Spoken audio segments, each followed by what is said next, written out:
ఆలు లేదు సూలు లేదు అల్లుడు పేరు సోమలింగం అన్నట్లు అసలు తెలంగాణలో బీఆర్ఎస్ పార్టీ భారతీయ జనతా పార్టీతో పొత్తు పెట్టుకుంటుంది అని ప్రకటించినప్పటికీ కూడా కూటమి అభ్యర్థిగా మల్కాజ్గిరి లోక్సభ నియోజకవర్గం నుంచి నా కొడుకు భద్రారెడ్డి పోటీ చేయబోతున్నాడు అంటూ కూడా మాజీ మంత్రి మల్లారెడ్డి కొన్ని వ్యాఖ్యలు చేసిన నేపథ్యంలో అసలు ఆయన వ్యాఖ్యల వెనక ఆయన ఉద్దేశం ఏంటి అనే అంశాలకు సంబంధించి మనతో మాట్లాడేందుకు ప్రముఖ రాజకీయ విశ్లేషకులు ప్రముఖ సీనియర్ జర్నలిస్ట్ సిఎస్ రావు గారు మనతో ఉన్నారు. సార్తో మాట్లాడడం.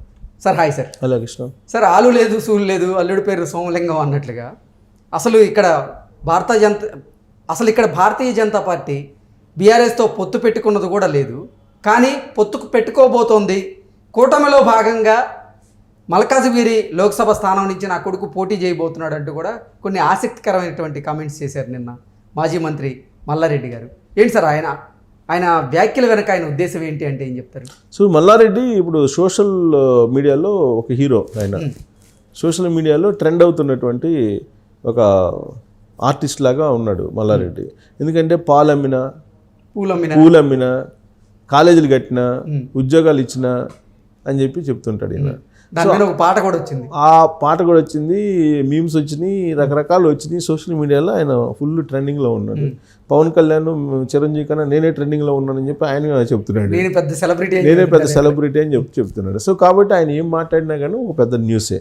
వాస్తవంగా జరిగింది ఏంది, ఎందుకు బీఆర్ఎస్ పొత్తు అనేది వచ్చింది అని అంటే, జనరల్గా ఆయన మాట్లాడుతూ మల్కాజ్గిరి నుంచి ఈసారి తన కుమారుడు పోటీ చేయబోతున్నాడు భద్రారెడ్డి అని చెప్పి చెప్పాడు. ఆయన చెప్పినటువంటి సందర్భంగా మరి వారసత్వాలు కదా, ఒకే కుటుంబంలో ఇంతమందికి ఎలా వస్తారు? ఆల్రెడీ మీ అల్లుడు రాజశేఖర్ రెడ్డి ఇప్పుడు ఎమ్మెల్యేగా ఉన్నాడు అక్కడ మల్కాజ్గిరిలో, మళ్ళీ ఎంపీగా మీ కొడుకుకి ఎలా ఇస్తారు అని చెప్పి అడిగిన సందర్భంగా దానికి వివరణ ఇచ్చారు.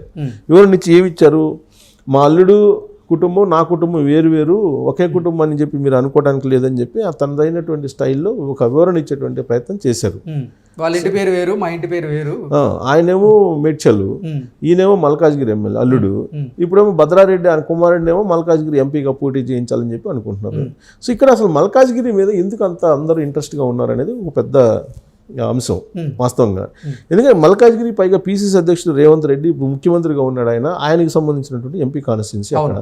గతంలో గ్రేటర్ హైదరాబాద్ ఎలక్షన్లు జరిగినప్పుడు కూడా అక్కడ మల్కాజ్గిరిలో అసలు ఫలితాలు రాలా, రేవంత్ రెడ్డికి అనుకూలంగా ఫలితాలు రాలేదు కదా.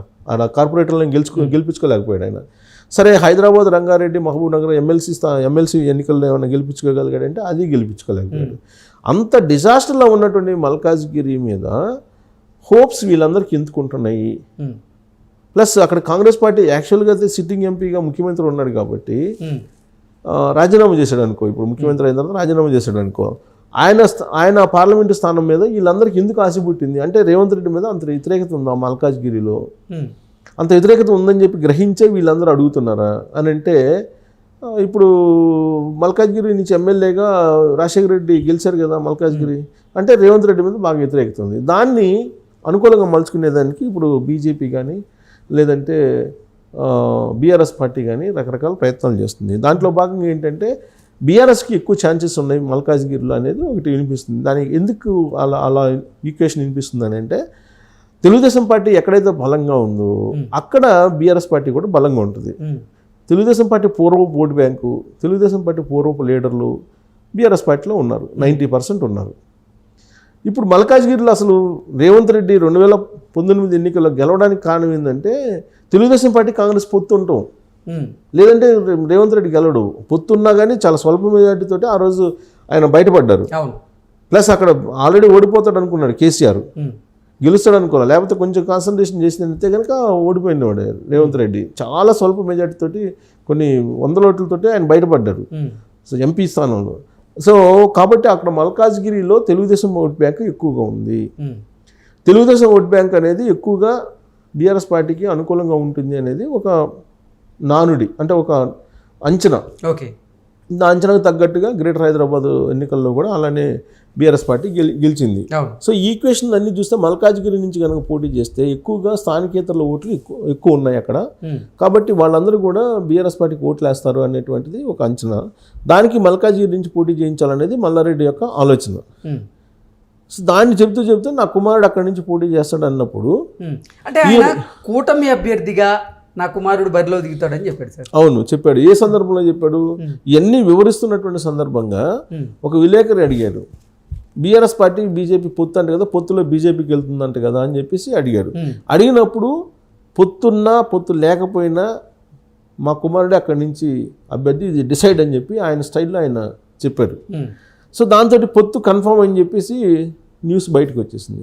సో ఈ పొత్తు అనేది బీఆర్ఎస్ పార్టీ బీజేపీ పొత్తు అనేది ఒక మల్లారెడ్డి నిన్నేదో చెప్పినందువల్ల రాలా. అంతకుముందే కేటీఆర్ బీజేపీతో పొత్తు పెట్టుకోవాలి అనేటువంటి ఒక ఆలోచన చేస్తూ ఉన్నాడు. ఆ విషయాన్ని కేసీఆర్కి చెప్పాడు. కేసీఆర్ మాత్రం ఒప్పుకోవట్లేదు అనేది ఎన్నికలు అయిపోయిన వెంటనే 10 రోజులకే వచ్చినటువంటి న్యూస్ అది. అవును, లోక్సభ ఎన్నికల్లో ఒకవేళ బీజేపీతో పొత్తు పెట్టుకోకపోతే అసలు బీఆర్ఎస్ పార్టీ మనుగడే కష్టము, ప్రశ్నార్థకంగా మారేటువంటి అవకాశం ఉంది అనేటువంటి యాంగిల్లో ఆయన అప్పుడు బీజేపీతో పొత్తు అనేటువంటి అంశాన్ని మీడియా ద్వారా సహజంగా లీక్స్ వచ్చినాయి. సహజంగా ఏంటంటే ఈ పార్టీలని తెలుగుదేశం కానీ లేదంటే బీఆర్ఎస్ కానీ లేదంటే ఇతర పార్టీలు ఏవైనా సరే వాళ్ళు అనుకుంటున్నటువంటి దాన్ని లీక్స్ రూపంలో ఇస్తూ ఉంటారు మీడియాకి. ఆ మీడియా ప్రొజెక్ట్ చేసినప్పుడు పబ్లిక్లో ఉండేటువంటి ఒపీనియన్ని తీసుకుంటారు. పబ్లిక్ ఒపీనియన్ తీసుకొని అప్పుడు పాజిటివ్ అండ్ నెగిటివ్ అనేది ఒక లెక్కలు వేసుకొని పాజిటివ్ వైపు వెళ్తూ ఉంటారు. దాంట్లో భాగంగా కేటీఆర్ ఒక లీక్ ఇచ్చారు. ఇప్పుడున్నటువంటి పరిస్థితుల్లో బీజేపీతో కనుక వెళ్ళకపోతే బీఆర్ఎస్ పార్టీ అసలు మనుగడే ప్రశ్నార్థకం అయ్యేటువంటి అవకాశం ఉంది, 1-2 ఎంపీలకు పరిమితం అయ్యే అవకాశం ఉందని చెప్పి సర్వేలు చెప్తున్నాయి. తాజా సర్వేలు కూడా అదే చెప్తున్నాయి కదా. కాబట్టి బీజేపీ తోటి బీఆర్ఎస్ పొత్తు ఉండేటువంటి అవకాశం ఉంది అనేది చాలా కాలంగా వినిపిస్తుంది. ఇప్పుడు మల్లారెడ్డి చెప్పడంతో దానికి మరింత ఫ్లేవర్ అయిపోయింది. సో ఆ 2 పార్టీలు పొత్తు ఉన్నప్పటికి కూడా భద్రారెడ్డి తన కుమారుడే మల్కాజ్గిరి నుంచి పోటీ అని చెప్పి చెబుతున్నారు.